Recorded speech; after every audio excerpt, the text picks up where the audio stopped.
एक बार बादशाह अकबर को पान की तलब हुई।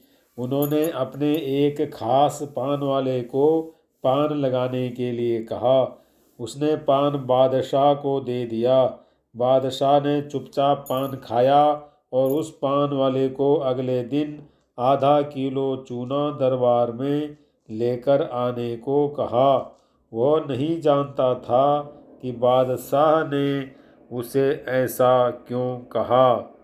वह चुपचाप चूना लेने बाजार चला गया।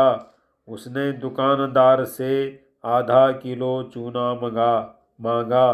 दुकानदार ने उससे पूछा कि इतना चूना क्यों खरीद रहे हो।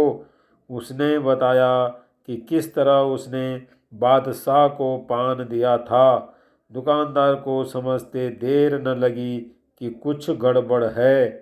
उसने पान वाले को समझाया कि दरबार में चूना लेकर जाने से पहले बहुत सारा घी पी कर जाना। उसने सलाह मानकर वैसा ही किया और दरबार में जाने से पहले खूब सारा घी पी लिया। दरबार में पहुंचने पर बादशाह ने उसे सारा चूना खाने को कहा। वह हैरान रह गया। उसे उम्मीद न थी कि बादशाह ने उसे चूना इसीलिए मंगवाया था, लेकिन वह तो इसके लिए तैयार था, इसलिए उसने सारा चूना खा लिया। इसके बावजूद उसे कुछ नहीं हुआ तो बादशाह ने उससे कारण जानना चाहा। उसने अपनी और दुकानदार की बातचीत के बारे में बादशाह को बता दिया। अब बादशाह उस व्यक्ति से मिलने को उतावले हो रहे थे जिसने उनके मन की बात को पहले ही जान लिया था। बादशाह ने हुक्म दिया कि उस दुकानदार को अगले दिन दरबार में हाजिर किया जाए। अगले दिन उस दुकानदार को दरबार में लाया गया।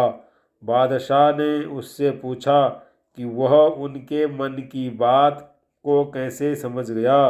तब दुकानदार ने कहा, हुजूर, जब यह आदमी मेरे पास चूना खरीदने आया था तो मैंने इससे पूछा कि इतने चूने का क्या करोगे।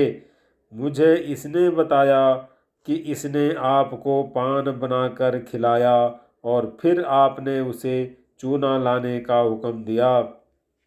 तब मुझे समझते देर न लगी कि जरूर गलती से इसने पान में चूना थोड़ा ज़्यादा लगा दिया होगा, जिसे बादशाह के मुंह में छाले हो गए होंगे, और इसी का एहसास करवाने के लिए आपने इससे चूना मंगाया। मैंने इसे सलाह दी कि दरबार में जाने से पहले घी पी कर जाना, जिससे अगर तुम्हें चूना खाना भी पड़े तो उसका असर कम हो जाएगा। यह दुकानदार और कोई नहीं, बीरबल ही थे।